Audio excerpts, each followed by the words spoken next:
사흘째 되던 날 갈릴리 가나에 혼례가 있어 예수의 어머니도 거기 계시고 예수와 그 제자들도 혼례의 청함을 받았더니 포도주가 떨어진지라 예수의 어머니가 예수에게 이르되 저들에게 포도주가 없다 하니 예수께서 이르시되 여자여 나와 무슨 상관이 있나이까 내 때가 아직 이르지 아니하였나이다. 그의 어머니가 하인들에게 이르되 너에게 무슨 말씀을 하시든지 그대로 하라 하니라. 거기에 유대인의 정결 예식을 따라 두세 통 드는 도랑아리 6이 놓였는지라. 예수께서 그들에게 이르시되 항아리에 물을 채우라 하신즉 아귀까지 채우니 이제는 떠서 연회장에 갖다 주라 하심에 갖다 주었더니 연회장은 물로 된 포도주를 맛보고도 어디서 났는지 알지 못하되 물떠온 하인들은 알더라. 연회장이 신랑을 불러 말하되 사람마다 먼저 좋은 포도주를 내고 취한 후에 낮은 것을 내거늘 그대는 지금까지 좋은 포도주를 두었도다 하니라. 예수께서 이 첫 표적을 갈릴리 가나에서 행하여 그의 영광을 나타내심에 제자들이 그를 믿으니라. 아멘. 이 시간에는 요한복음 2장 1절부터 말씀, 우리가 잘 아시는 것처럼 예수님이 행하신 첫 번째 표적이에요. 표적은 뭐냐? 물론 이적이고 기적인데 어떤 사인을 주시는 이적이다. 사인, 어떤 표시를 주시는 어떤 메시지가 담겨 있는 이적이 바로 그것을 표적이라고 한다. 예수님께서 이 갈릴리 가나 혼인집에서 첫 번째 표적인데 그 표적의 내용은 뭐예요? 이 혼인집에 이 잔치를 하는데 유대인들은 한 일주일 정도 이렇게 잔치를 한다네요. 이게 어쩌겠어요? 없는 사람 바닥 나겠죠? 일주일간 파고 먹으면. 어쨌든 하여튼 우리 같이 뭐 예식장에서 한두 시간 하고 그냥 그 자리에서 먹고 땡 끝나는 게 아니라 이렇게 한 일주일 정도. 근데 우리나라도 그랬죠? 우리나라도 전에 보면 미리 저도 그러니까 오늘도 본다는 거, 듣는다는 내용이 나오는데 저도 옛날 이제 시골에서 살고 좀 하나님의 은혜가 저는 감사한 게 별간데를 다 살아봤어요. 서울 복판에서도 살아보고 시골 촌에서도 살아보고 또 전주 같은 그런 도시에도 살아보고 골고루 다 살아봤는데 제 기억에 옛날 결혼식 한 것도 저는 다 알아요. 3살 때부터 기억이 있다고 그러잖아요, 제가. 근데 그 이제 마당에서 이렇게 옛날에 결혼을 했잖아요. 그렇죠? 예. 송공석 권사님 그렇죠? 옛날에 이렇게 마당에서 한 걸 이렇게 몇 분들 한 기억이 나고 철딱선이 없이 삼각 간다고 그럽니까? 뭐라고 간다고 거의 그러죠. 뭐 거기 거치 없이 따라가 가지고 또 거기 가서 뭐 또 얻어먹고 그러기도 한 기억이 나는데 그 이렇게 술을 담근다고요. 뒤안에가 이렇게 조금 언덕같이 생긴 그런 집도 있거든요. 뒤에가 이제 뭐 대밭도 되고 그런 집에는 땅굴을 이렇게 조금 어느 정도 파가지고 거기다가 밀주같이 이렇게 담궈요. 그런데도 구잡스럽게 다 들어가서 나는 다 봤어요. 그때 뭐 걸리네, 무엇이 어쩌네, 뭐 이런 소리도 있고. 그리고 옛날에 이게 다 담그고 술도 담그고 다 며칠 전부터 부수개도 없고 또 붙이고 뭐 별걸 다 한다 그 말이에요. 이제 이때는 다 옛날이니까 벌써 2000년 넘는 그런 때잖아요. 그러니까 뭐 준비하고 손님이 미리 오고 먹고 한 일주일 정도를 그렇게 손님 받고 잔치하고, 그런데 그러다 보니까 어쨌다는 거예요. 포도주가 떨어져 버렸다 이겁니다. 손님이 많이 왔겠죠. 예수님 제자들까지 참석을 했으니까. 근데 그러면 떨어지면 말지 뭐 어쩔 것이냐. 근데 이 문제는 우리는 좀 그 이해가 안 가잖아요. 그렇죠. 이 문화가 다르니까. 이게 우리로 말하면 밥 떨어진 거나 마찬가지라 그 말입니다. 아니 잔치하는데 밥 좀 더 갖고 와. 쌀 없어서 못 온디야. 그러면 그 참 수치스러운 거 아닙니까? 아니 아들 딸 여우는 마당 결혼식장에 쌀도 준비를 안 해갖고 밥 떨어져서 밥을 못 준다고 세상에 이런 집구석이 있냐 그럴 거 아니에요. 그러니까 창편일이다는 거예요. 준비성이 없다는, 그 주인이 준비성이 없다는 걸로 손가락질을 받을 수 있는 여건이 이 문화에서는 포도주가 떨어졌다는 의미라 그 말이에요. 근데 떨어졌다 이거예요. 사람이 많이 와서 그랬든 어쨌든 간에 준비가 처음부터 덜 됐든 사람이 많이 왔든 둘 중에 하나일 거 아니에요. 그래서 예수님께서 이제 시간을 절약하기 위해서 이 내용은 우리가 다 아시는 걸로 알고, 예수님께서 결례용으로, 그러니까 정결 예식을 위해서 그 돌 항아리가 6개나 있었는데 거기에다가 하인들에게 물을 다 채워라. 그 다음에 다 채운 다음에 이제 떠서 연회장에게 갖다 줘라 했더니 어떤 포도주가 됐다는 거예요? 좋은 포도주가 됐다는 겁니다. 좋은 포도주가. 뭐 저는 좋은 포도주가 어떤 것이 좋은 것인가는 잘 모르겠지만은 이제 우리가 이제 들은 것이니까, 들은 바에 의하면은 포도주는 어찌해야 좋대요? 오래돼야 좋답니다.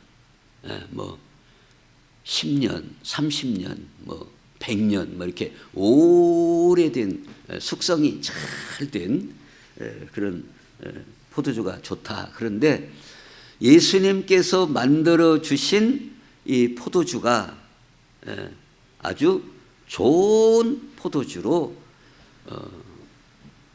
몇 통이나 만들었다고요? 항아리 6개. 항아리 6개니까 굉장히 크지요.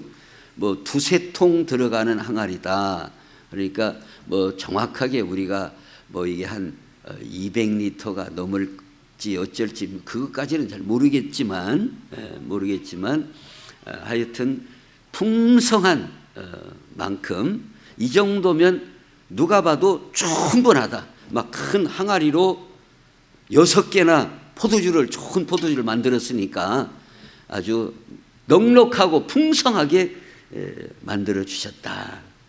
그러니까 물이 변하여 포도주가 됐으니까 기적이에요, 기적이 아니에요? 기적이지요. 그런데 예수님께서 왜 이렇게 물이 변하여 포도주가 되게 해 주셨냐 하는 것을 2가지, 주보에 있는 대로 2가지 주시는 메시지를 같이 보시겠습니다. 첫 번째는 예수님이 곧 그리스도이심을 믿게 하기 위함이다. 예수님께서 그리스도이시다. 하나님이 보내신 우리의 구원주시다 하는 것을 제자들로 하여금 깨닫고 알게 하시려고 그러셨다는 거예요. 그래서 그 주보에 보면 바로 앞장에 요한복음 1장 49절 보면 나다나엘이 대답하되 랍비여 당신은 하나님의 아들이시요 당신은 이스라엘의 임금이로소이다. 예수께서 대답하여 이르시되 내가 너를 무화과 나무 아래에서 보았다 하므로 믿느냐? 이보다 더 큰 일을 보리라. 예수님께서 요한복음 1장에서 나다나엘을 부르시죠. 제자로 부르시는데 예수님께서 뭐라고 하셨는가 하면 보라 이는 참으로 이스라엘 사람이라 그 속에 간사한 것이 없도다.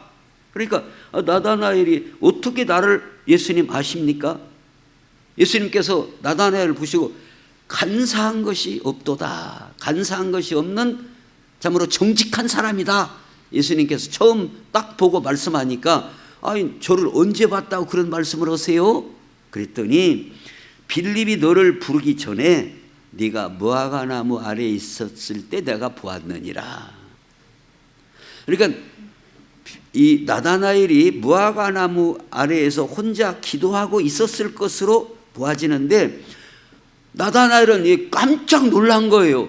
아니 나 혼자 무화과 나무 아래에서 내가 혼자 기도하고 있었는데 어떻게 예수님 나를 아시지? 깜짝 놀라가지고 나다나엘이 대답하기를 랍비여 당신은 하나님의 아들이시요 당신은 이스라엘의 임금이로소이다. 하나님의 아들이시요 이 표현이 그리스도 메시아가 아닙니까? 메시아가 아니고는 하나님이 보내신 그리스도가 아니고는 우리의 구원자가 아니고는 어떻게 제가 조용히 숨어서 무화과 나무 아래서 조용히 기도한 걸 어떻게 알 수 있습니까? 그렇게 대답을 했더니 예수님께서 뭐라고요? 그것은 이제 우리 그냥 속된 표현으로 그건 야야 아무것도 아니다. 응? 그보다 더 큰 걸 앞으로 네가 더 볼 것이다. 그런 정도는 약과요. 약과. 과자 약과가 아니고 그냥 그런 정도는 그보다 더 큰 일을 보리라. 말씀하시고 바로 요한복음 2장에서 물이 변하여 포도주가 되게 하는 큰 이적, 이 표적을 행해 주셨어요. 우리 일반 사람은 물을 갖다가 포도주로 만들 수 있어요? 없어요? 없죠. 하나님의 아들이신 예수님만이 하실 수 있는 일이다. 근데 예수님이 왜 이 표적을 행해 주셨느냐? 그것은 예수님은 신성을 지니신 물을 포도주로도 만드실 수 있는 그리스도 하나님의 아들이심을 제자들로 하여금 믿게 하기 위해서 이 표적을 행하셨다는 거예요. 그래서 오늘 요한복음 2장 9절에 보면 연회장은 물로 된 포도주를 맛보고도 어디서 났는지 알지 못하되 물떠온 하인들은 알더라. 연회장이 신랑을 불러 말하되 사람마다 먼저 좋은 포도주를 내고 취한 후에 낮은 것을 내거늘 그대는 지금까지 좋은 포도주를 두었도다 하니라. 예수께서 이 첫 표적을 갈릴리 가나에서 행하여 그의 영광을 나타내심에 어땠다고요? 제자들이 그를 믿으니라. 제자들이 그를 믿는 그리스도로 믿는 결과를 가져오게 되었다. 이 말씀에 근거해서 예수님께서 왜 이 표적을 행하셨느냐? 제자들로 하여금 예수님이 그리스도 하나님의 아들이심을 믿게 하시려고 이 표적을 행하셨다 하는 것이 오늘 본문에 나와 있는 답이다 하는 겁니다. 또 요한복음 20장에 보면 예수께서 제자들 앞에서 이 책에 기록되지 아니한 다른 표적도 많이 행하셨으니 나유 니유 행하셨으나 오직 이것을 기록함은 너희로 예수께서 하나님의 아들 그리스도이심을 믿게 하려 함이요. 예수님이 하나님의 아들 그리스도이심을 믿게 하려 함이요. 또 너희로 믿고 그 이름을 힘입어 생명을 얻게 하려 함이니라 그랬어요.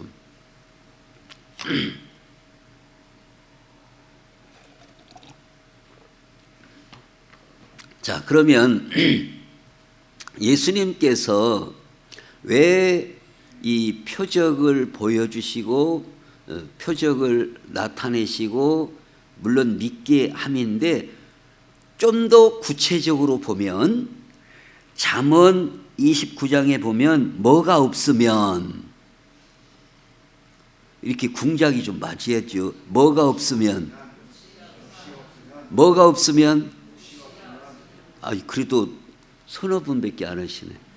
이 주보를 나는 지금 보는가를 확인하고 싶어서 그런 거예요. 뭐가 없으면 묵시가 없으면 백성이 방자히 행하거니와 묵시가 없으면 묵시를 못 본 사람은 백성이 방자하다. 이게 방자하다. 보는 게 없으니까 하나님이 보여주시는 걸 본 적이 없기 때문에 하나님 앞에 방자하다 이겁니다. 방자하다. 자기 멋대로 산다 이거예요. 방자하다 그 말이에요. 근데 묵시라는 말이 뭔 뜻이냐? 묵시라는 말을 제가 찾아보니까 영어 성경에서 두 가지로 번역을 하고 있어요. 뭐 NIV나 뭐 이런 데서 또 킹제임스 비교를 해보니까 묵시를 리벨레이션 또는 비전 이 두 단어로 번역을 하고 있는데 비전이라는 게 뭐예요? 본다 그 말입니다. 보는 것 비전이에요. 텔레비전이 뭐예요? 전파로 보는 기계. 그게 텔레비전이에요. 텔레비전. 전파를 통하여 사람이 볼 수 있도록 하는 기계. 그게 바로 텔레비전입니다. 텔레비전. 리베일레이션은 베일에 감춰진 걸 벗기다. 쉽게 말해서 커튼에 딱 쳐 있는 것을 벗기다. 이게 바로 묵시라는 뜻이다. 묵시. 그러니까 하나님이 행하시는 걸 보는 사람, 그 사람은 방자히 행하지 않고 믿음으로 살게 된다는 겁니다. 또 묵시, 리벨레이션, 계시, 하나님이 보여주시는 비밀을 보고 깨닫고 말씀을 깨닫는 사람은 방자히 행하지 않고 믿음으로 산다 그 말이에요. 근데 이게 없으면, 묵시가 없으면 하나님이 보여주시는 비전도 없고 하나님이 보여주시는 계시도 없고 하나님이 보여주시는 말씀도 알지 못하고 그러면 방자히 살게 된다. 지혜가 없고 우매한 사람이 된다. 그게 바로 방자히 행한다는 말을 설명할 수 있습니다. 이렇게 사람이 뭘 보고 듣느냐 하는 건 굉장히 중요해요. 뭘 보고 듣느냐 하는 건 굉장히 중요합니다.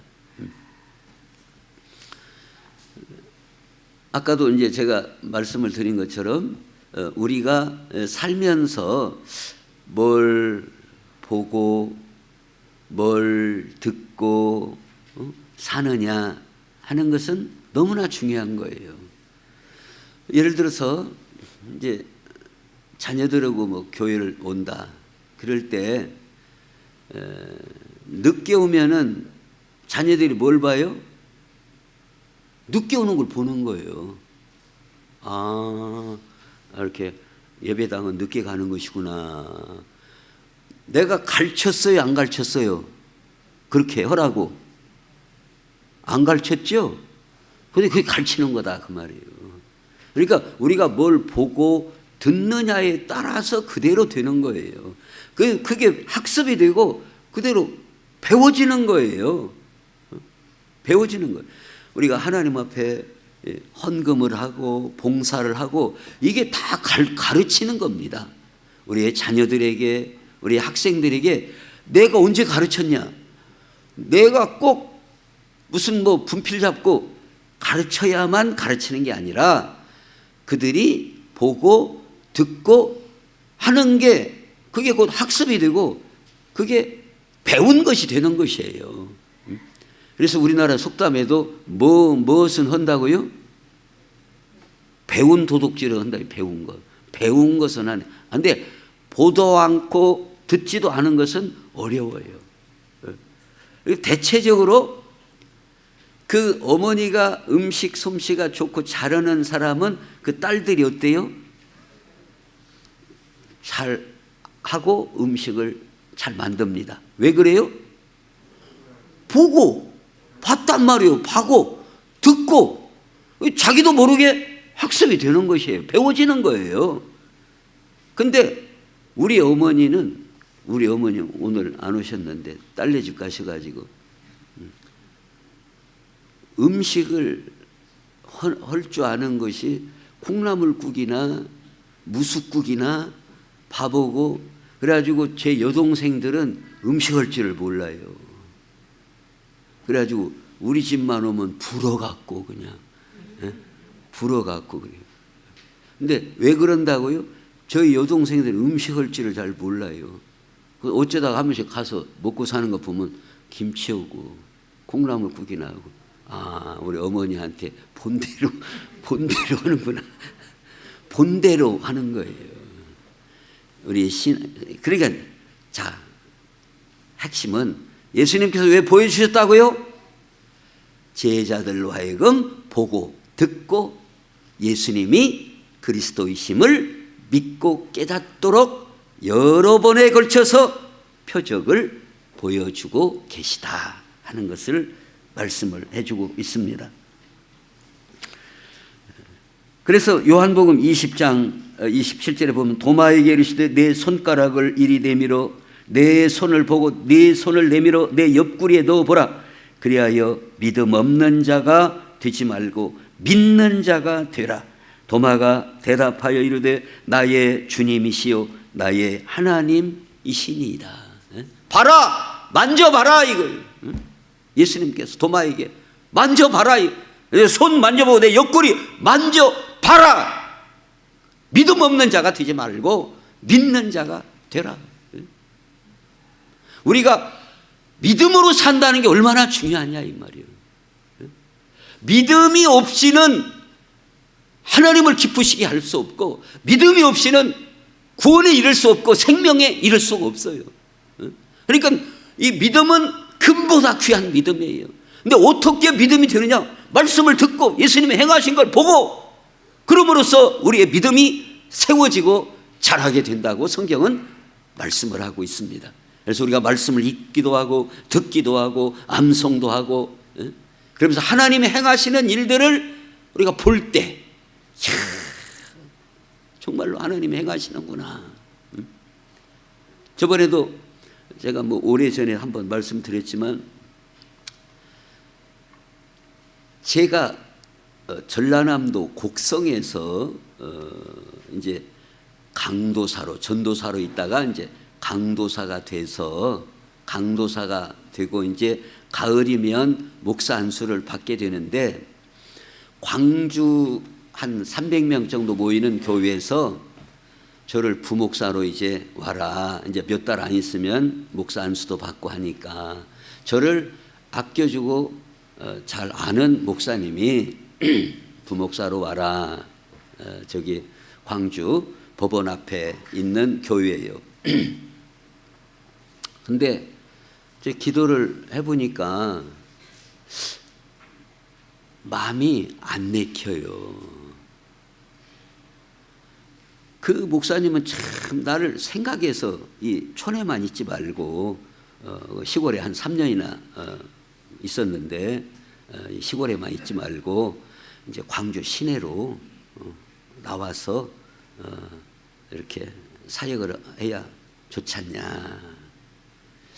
그래서 더 기도해 보겠습니다. 아직 마음이 결정이 없습니다. 그런데 한 번은 시골 교회 그 사택에 얼마나 쥐구멍도 많고 독사가 막 방 안에까지 막 들어왔어요. 이제 독사가 밤 10시나 됐는데, 그것도 밤중에. 그래가지고 독사를 때려잡고, 그날 이제 아침에, 다음날 아침에 어떤 생각이 드는가 하면, 야, 이거 독사까지 들어오고 참 여기서 이제 더 이상 못 있겠다. 어? 그렇게 해서 그 광주 목사님한테 제가 가겠습니다. 전화하려고 그때 이제 동네 이장 집에 이렇게 돌리는 전화만 있을 때예요. 그래서 전화하려고 나섰어요. 집에서 한 여기서 저 문만큼이 걸어갔어요. 이제 그 이장 집으로 걸어갔는데 마이크에서 전도사 양반 전화 받으시오. 그러고 이제 거기서 먼저 전화가 왔다 이거예요. 이렇게 전화가 오면 마이크로 여기다가 수학 이렇게 놓고 이제 나발을 불어요. 누구 전화 받으라. 그러면 이제 쫓아가 갖고 이제 전화를 받고 이제 하려면은 자기가 가서 이렇게 돌리고 이제 그런 것인데 나는 이제 전화하려고 가는데 전화가 어디서 왔다 이거예요. 가서 받았더니 군산 개복교회에서 한번 와봐라 하는 전화예요. 그래서 방향이 군산으로 부목사 출발이 그리 바꿔진 겁니다. 그게 그 얘기가 무슨 얘기냐? 뭐 아무것도 아니구만. 아무것도 아닌 것이 아니라 예를 들어서 저는 상당히 제가 말한 것에 대해서 상당히 책임감을 느끼는 사람인데 전화해가지고 광주 목사님한테 이렇게 해서 이제 가기로 결정했습니다. 그렇게 해놨는데 또 군산에서 야 이리 한번 와봐라. 그럼 제 성격에 가겠어요 안 가겠어요? 못 갑니다. 그렇게 하면은 사람이 그렇게 이리다 저리다 안 되지요. 더 큰 교회에서 오라고 했다고 해서 가고 이미 여기다 전화다 대고 한두 달 기도해 본다고 해서 기도해 봐갖고 전화 온 것인데 이게 그러면 사람이 뭐요? 그 이상하게 되잖아요. 근데 그걸 다 아시고 하나님께서는 야 너 그게 아니여. 독사 나왔다고 이제 광주로 가려고냐? 응? 여기서 저만큼 걸어가는데 전화 왔다고. 그래서 방향이 달라진 거예요. 이게 우리는 대부분 우리의 발걸음을 내가 걸어가고 산다고 생각하지만 하나님은 우리의 한 걸음 한 걸음을 다 아시고 인도하시는 하나님. 그 손길들을 우리가 보게 될 때 우리의 신뢰와 믿음이 더 견고해지는 것이다 이 말이에요. 우리의 그 신앙생활이라는 게 말씀을 보고 말씀을 듣고 읽고 암송하고 하나님이 이렇게 행하시는구나. 하나님의 손길이 이렇구나. 이걸 자꾸 보고 듣고 깨달아야 믿음의 진보가 나타나는 것이다. 이게 보는 것이 없이 비전이 없고 계시가 없으면 방자히 지멋대로 자기 중심대로 산다 이 말이에요. 자기 맘대로 살면 되겠느냐. 하나님은 우리로 하여금 믿음에 굳게 서서 우리가 표대를 향하여 나가기를 원하시고 우리에게 그렇게 보여주시는 줄로 믿습니다. 그 다음에 두 번째로 예수님이 오신 것은 예수님이 오심으로 곧 기쁨, 예수님이 오신 것은 곧 기쁨이다 이런 걸 알려주기 위함이다. 무슨 말씀인가 하면 이 포도나무, 포도주는 성경에서 어떤 의미로 많이 썼는가. 사사기 9장에 포도나무가 그들에게 이르되 하나님과 사람을 기쁘게 하는 내 포도주를 내가 어찌 버리고. 그래서 포도나무, 포도주는 하나님과 사람을 기쁘게 하는 의미로 이렇게 인용될 때가 있다. 또 이사야 55장 11절에 보면 내 입에서 나가는 말도 이와 같이 헛되이 내게로 되돌아오지 아니하고 나의 기뻐하는 뜻을 이루며 내가 보낸 일에 형통함이니라. 너희는 기쁨으로 나아가며 평안히 인도함을 받을 것이요. 하나님은 우리를 기쁨으로 나아가도록 인도하고 우리가 기쁨으로 살도록 하나님은 원하신다 이 말이에요. 우리가 날마다 막 징징 짜고 막 인상 쓰고 그렇게 사는 것을 하나님이 원치 아니하시고, 하나님의 은혜가 임하고 메시아가 오시고 예수님이 우리 가운데 임하시면 오는 게 뭐라고요? 기쁨이 온다.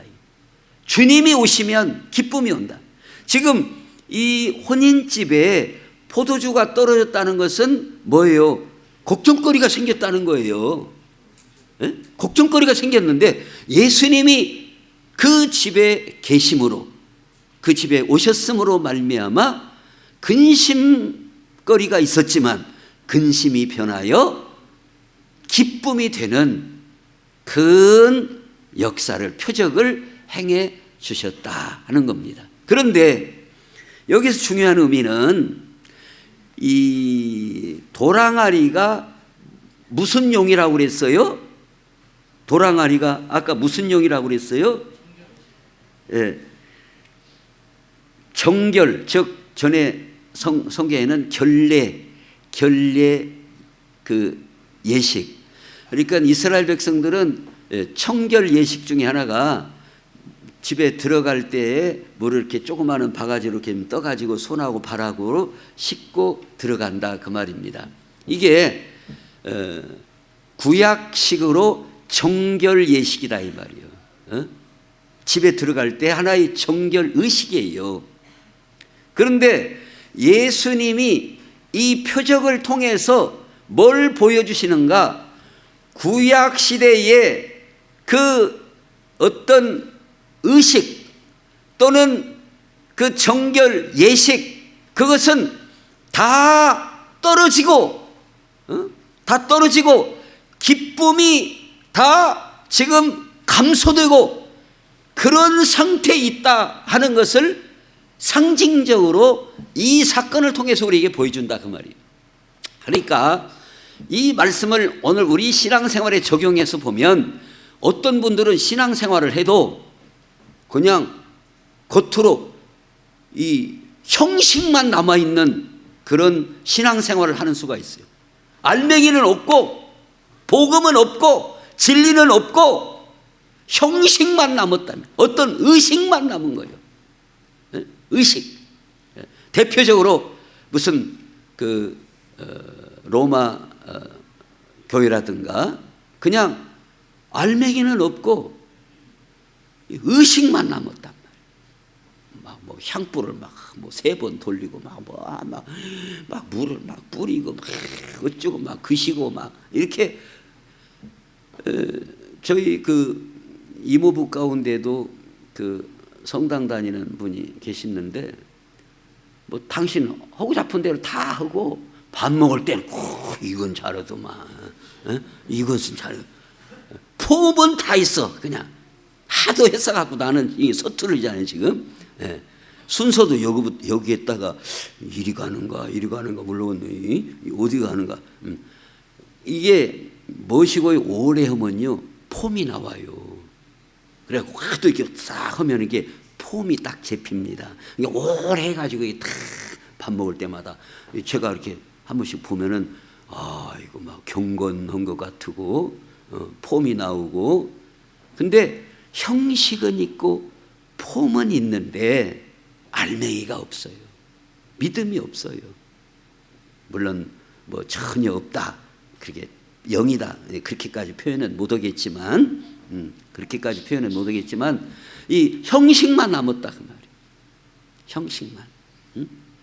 이제 그 이모부 그 이제 그 형들 따라서 이제 성당도 제가 몇 번 따라가 봤는데, 야, 그 사람들 이 받아먹는 거, 이 떡을 받아먹는 거 보면요 이렇게 하는 줄 아세요? 딱 이렇게 가요. 착 한 행여라도 떨어질까 싶어서 떡, 동그란 떡,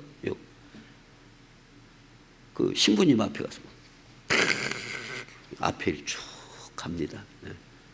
딱 저는 뭐 그런 걸 안 받아가지고 못 받아봤지만은 어려서 아주 그 형식이 대단해요. 즉 우리가 어떤 의식과 형식만으로 기쁨이 주어지느냐? 아니다 이게요.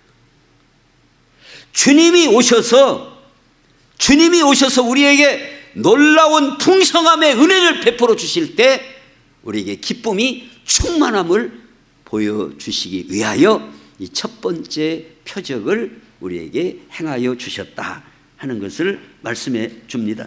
그래서 요한복음 15장에 보면 아버지께서 나를 사랑하신 것 같이 나도 너희를 사랑하였으니 내가 이것을 너희에게 이르면 내 기쁨이 너희 안에 있어 너희 기쁨을 충만하게 하려 함이라. 왜 우리가 하나님을 사랑해야 됩니까? 왜 우리가 하나님을 사랑해야 돼요? 마음을 다하여 뜻을 다하여 목숨을 다하여 왜 우리가 하나님을 사랑해야 돼요? 하나님이 우리를 그렇게 사랑하셨기 때문에 목숨을 다하여 독생자 예수님의 목숨을 다하여 내어주시기까지 우리를 사랑하셨기 때문에 하나님께서도 우리에게 너희 마음을 다하여 뜻을 다하여 목숨을 다하여 주 너희 하나님을 사랑하라고 말씀하고 계시다. 하나님의 그 사랑, 얼마나 큰 사랑을 우리가 받고 있는가, 이걸 알 때 우리의 기쁨이 충만하다. 또 데살로니가 전서에도 항상 기뻐하라, 이게 하나님의 뜻이다. 또 요한복음 16장에 지금까지는 너희가 내 이름으로 아무것도 구하지 아니하였으나 구하라 그리하면 받으리니 너희 기쁨이 충만하리라. 우리의 신앙생활은 이처럼 예수님을 믿고 예수님의 이름으로 기도하고 그래서 받을 때 기쁨이 어쨌다고요? 충만하다. 이게 예수 믿는 성도의 넘치는 기쁨이고 이게 하나님이 우리를 향하신 뜻이다. 이렇게 사는 게 제대로 신앙생활하는 거다 이거예요. 이게 제대로. 오늘 우리 이 이마에 내천자들을 다 대리미로 다 지워버리고 우리가 하나님 앞에 구하고, 근데 이 응답을 받으려면 뭐가 있어야 돼요? 구해야 응답도 받을 거 아니에요. 응답을 받을 때 그 기쁨이 얼마나 충만할까? 예? 오늘 우리 성도들도 하나님 앞에 간절히 기도하고 응답 받을 때 그 기쁨이 충만함을 다 경험하고 살아가는 복된 성도들이 되시기를 우리 예수님의 이름으로 축원합니다. 기도하겠습니다. 하나님, 우리 아버지 감사합니다. 우리 예수님께서 표적과 여러 이적을 보여주시는 것은 우리로 하여금 예수님께서 하나님의 아들이시오 그리스도이심을 믿게 하려 하시려고, 또 이런 표적을 보여주신 것은 우리가 슬픔도 많고 여러 가지 마음의 걱정, 근심, 원망 이렇게 많은데 참으로 하나님께서 우리 기도에 응답해 주시고 주님이 우리에게 임하심으로 큰 기쁨을 부어주시려고 예수님께서 이러한 모든 일을 행하여 주시고 보여주신 줄로 믿습니다. 아버지 하나님, 우리 삶 가운데 하나님의 손길을 바라보고 체험하고 경험하고 큰 기쁨을 누리며 살아가는 저희들이 다 되게 해 주시옵소서. 예수님의 이름으로 기도하옵나이다. 아멘.